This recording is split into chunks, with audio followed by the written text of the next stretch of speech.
It's true healthcare costs more and conveniently covers less. Additionally, procedural review is frequently tied to the insurer's opinion rather than the physician's opinion of need, and this might explain some of the numbers. So here's some data, again, from the Centers for Medicare and Medicaid Services from 2021 and 2014. And since national health expenditure is a mouthful, I'm just going to acronym this to NAG. It grew by 2.7% to $4.3 trillion in 2021. That is equal to $12,900 per person, and it accounted for 18.3% of the GDP. Medicare spending grew to $900 billion. Medicaid spending grew to $734 billion. Private health insurance spending grew to $1.2 trillion, and out-of-pocket spending grew to $433 billion.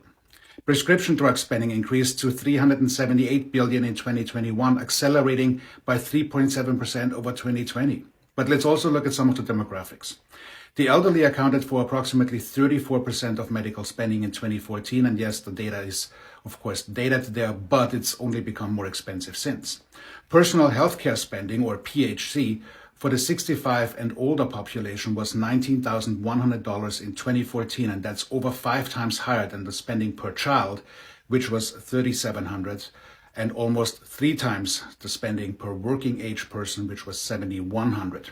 Women spent $8,800, men spent $7,200 on average, and the average hospital bill in the US is $5,200 a day.